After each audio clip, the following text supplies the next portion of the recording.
दीदी के इसी छप्पा वोट मास्टर प्लान का हिस्सा था। दीदी, ओ दीदी, आदरणीय दीदी, कान खोलकर सुन लीजिए। आपको किसी भी मतदाता का अधिकार छीनने का अधिकार किसी ने नहीं दिया है और नहीं दिया जाएगा। आपको किसी दलित, पिछड़े, शोषित, वंचित इनका अधिकार छीनने को नहीं दिया जाएगा। दीदी, हार जीत अरे चुनाव में लगी रहती है, वही तो लोकतंत्र की ब्यूटी है। लेकिन देश के संविधान की, बाबा साहब आंबेडकर और हरिचंद ठाकुर जी की भावनाओं को ठेस पहुंचाने का अधिकार आपको नहीं है। तुष्टीकरण की जो पट्टी आपने अपनी आंखों में जो बांध रखी है, जरा उसको खोल करके देखिए दीदी। बंगाल और बंगाल के लोगों की गरिमा आपकी स्वार्थ भरी राजनीति से कहीं ज्यादा बड़ी है, कहीं ज्यादा विराट है, कहीं ज्यादा शक्तिशाली है। आप उसका भी अपमान कर रही है।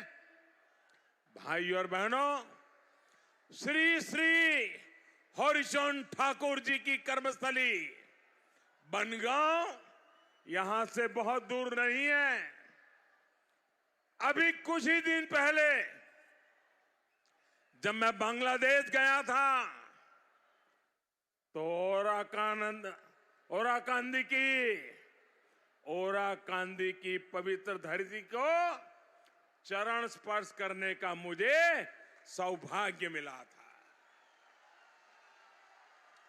मुझे वहां मतुआ समुदाय के एक साथी मिले जिन्होंने कहा कि मैं भारत का पहला प्रधानमंत्री हूं जो ओराकांदी में श्री श्री हरिचंद ठाकुर जी का आशीर्वाद लेने पहुंचा। मैंने उनसे कहा कि बिना श्री श्री हरिचंद ठाकुर जी की इच्छा के क्या कुछ होता है क्या? ये तो भारत के प्रधानमंत्री का सौभाग्य है कि उसे ओराकांदी में श्री श्री हरिचंद ठाकुर जी, श्री श्री गुरचंद ठाकुर जी, उनके दर्शन का अवसर मिला। साथियों, दलितों को, पीड़ितों को, शोषितों को, वंचितों को कैसे स्वाभिमान का, गरिमा का जीवन दिया जा सकता है, ये ओराकांदी में इन महापुरुषों की तपस्या के कारण साक्षात अनुभूति होती है। आपकी सेवा के लिए मैं भी ओराकांदी से नई ऊर्जा, नई प्रेरणा लेकर के आया हूं। लेकिन हैरानी की बात है कि दीदी को मेरा ओराकांदी जाना भी पसंद नहीं आया। आप बताइए भाइयों बहनों, क्या मैंने कोई गलती की है? क्या ओराकांदी जाना गलत था क्या? क्या श्री श्री हरिचंद ठाकुर की कर्मभूमि, तपोभूमि पे सर नमन करना गलत था क्या? उस मिट्टी को माथे पे लगाना गलत था क्या? लेकिन दीदी ने इस पर भी सवाल खड़े कर दिए। अरे दीदी, ओ दीदी, 10 साल आपने बंगाल के दलितों, पीड़ितों, शोषितों, वंचितों से कैसी नफरत दिखाई है, ये देश आज बराबर देख रहा है। आपने ना ही मतुआ समाज के मेरे भाई और बहनों के लिए कुछ किया और ना ही नाम शूद्र समाज के लोगों के लिए कुछ किया। आपने हमेशा उन्हें नजरअंदाज किया। आपने इन लोगों को एक प्रकार से घुसपैठियों के हवाले कर दिया। आपके तुष्टीकरण ने इनका बहुत नुकसान किया है दीदी। आपके तोलाबाजों तो एससी प्रमाण पत्र तक के लिए इन साथियों को लूटा है, उनसे कटमनी लिया है।